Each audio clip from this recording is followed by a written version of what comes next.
Hello friends, this is Charles.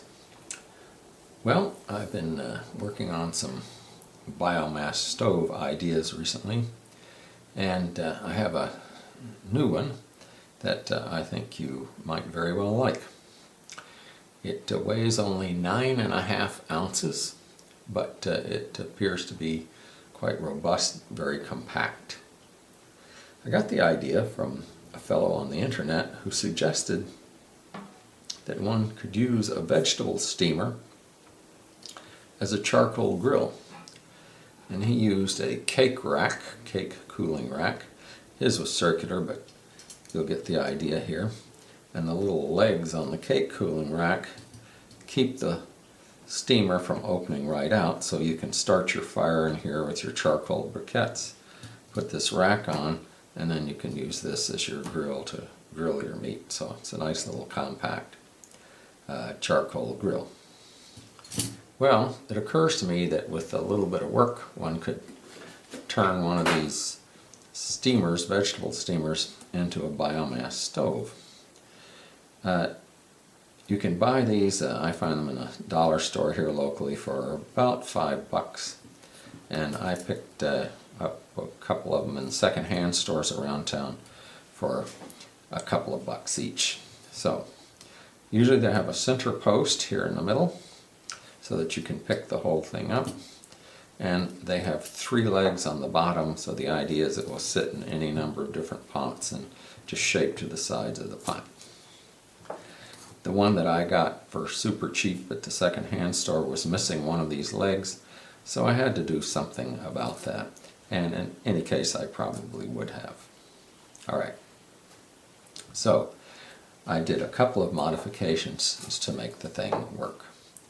If you see when you start to expand this out, it's limited as to how far out it can come because it bangs into this, or these little tabs right here come flat down onto here. And looking at it, it occurred to me that if I just took something like a pair of needle nose pliers and just bent these tabs down, with a good stiff bend, then it would prevent these the steamer from flaring out any more than that. You could still collapse it down, but it would flare out to just about there, which would be pretty nice for a little biomass stove. It already has vent holes in the bottom and vent holes all the way around. So that's what I did. The other thing I did is I just used a drill. These are just sort of peened over, riveted in place. I took out that center post. I didn't have any use for the center post. Did the same thing, took out the legs on it, and I replaced the legs by 1/4 inch stainless steel carriage bolts. Alright, so I'll show you the final product. That's the only changes I made. And here is what it looks like. Again, I just made a little denim bag to put it in.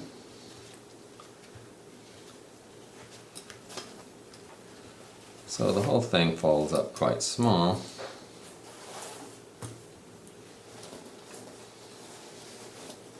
And here's my pot stand, and I'll show you that in just a second. So here's the vegetable steamer, and you can see when I open it up, it doesn't open up any more than that. That's as far open as it will go because I bent these tabs down to where when you open it up, they will clink against the bottom here and prevent it from opening any further than that.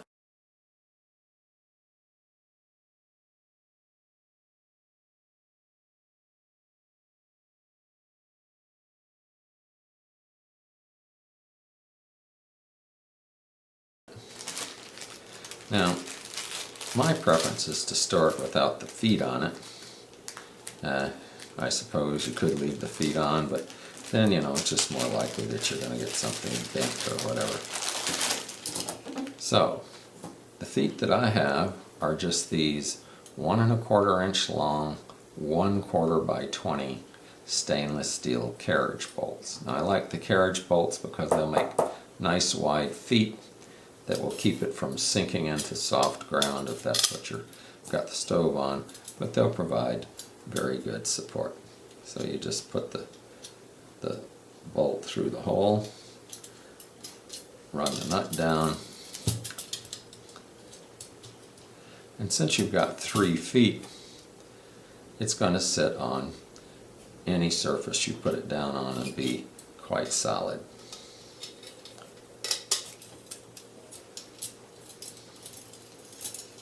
Alright, there's 2 of them. Now one more.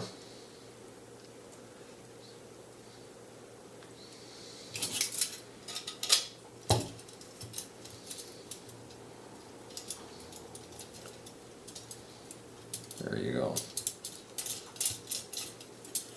Pretty easy. Because those are stainless, they're not going to rust. You're not going to have any problem with getting them on.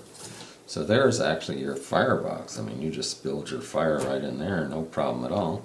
It's got lots of room for, you know, reasonably big stuff. It's about, I don't know, 5 inches across or something like that. So the volume here is actually quite a bit. And here's the pot stand that I made.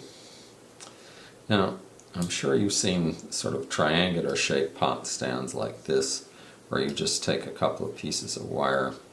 These are 5.5 inches across, 4.5 inches tall, and about 1 inch/foot built on each one. Make 2 of them. You can cut a piece of pop can and wrap it around here and bend it in place, or I use some old aluminum flashing I had lying around, anything like that, so that it basically just makes a bit of a pivot.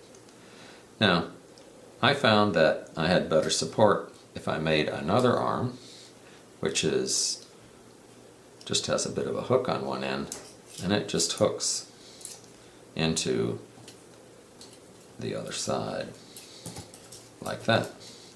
So fully open, it will accommodate, you know, like a big old camping mug, no problem at all. There you go. It will also accommodate, you know, a pretty good sized pot, no sweat. But if you want to use one of these little soup cans, whoa, just going to go right through. So the way you accommodate that is you simply move one leg out more or less perpendicular so that your V becomes fairly sharp here. And now your soup can will sit on there and the whole thing is still pretty steady. Alright, well, that's it. That's all there is to it. You've got a stand and a little firebox, and when you're done with it, you can just take your stand apart. Presto, that's done. And here's your stove. You can leave the legs on, as I said, just collapse it down, store it that way. Or what I prefer to do is to just take the legs off. No big deal. Stash them in a little plastic bag because they're less likely to get lost that way.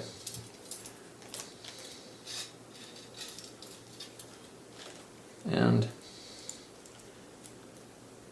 in a pinch, if you did lose the legs off the stove, you could always just support it on 3 small stones, and it would work just fine that way as well. But this will keep it, the legs will keep it up off the ground so that you get good air circulation into the firebox from down below. And, you know, I'll probably put, you know, like a big lighter in here as well, just so that you always have something to start the fire with. And everything just stores away in my standard little denim bag. And there you go. Presto. So, maybe, I don't know, a couple of bucks for that stainless steel nuts and bolts. Just used old berry wire I had lying around. You could use a coat hanger. $2 for the stove itself.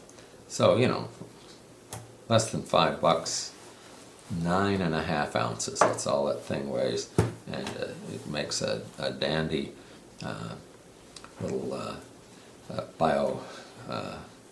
biofuel stove. You can burn wood, you can burn dried animal dung, you can put charcoal in it, whatever you like, and as I indicated before, you could even put in, use an alcohol stove in it if you wanted to, and presto. Right?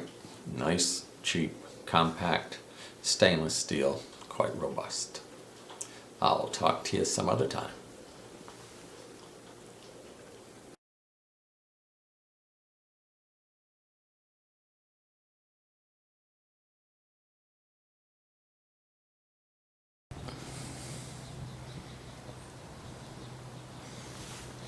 Okay, friends, I'm doing a little burn test of my steamer stove.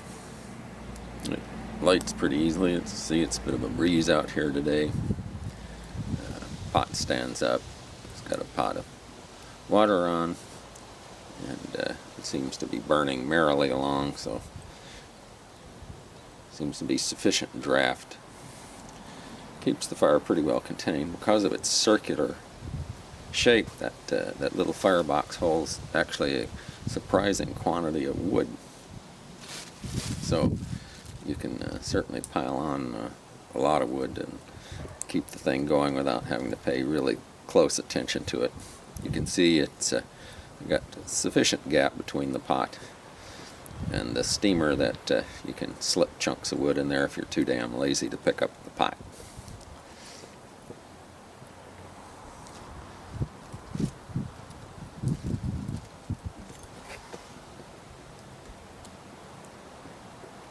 Yep, burning merrily along here. I won't bore you with all the details of making you sit here and wait until the water boils. It's been on for maybe a minute now, and stove is burning merrily along. No windbreak at all, but seems to hold its own in this moderate breeze that we've got out here today. Oh, a bit of sunshine coming out here.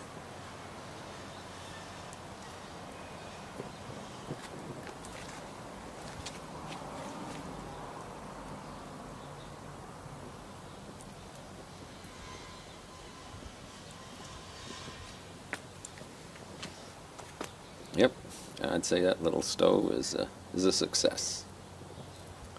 So for something that's incredibly easy to make and extraordinarily cheap, go for the little steamer stove.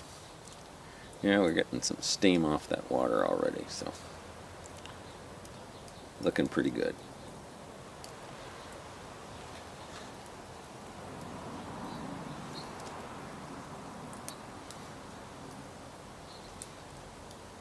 Okay, guys, I'll talk to you some other time.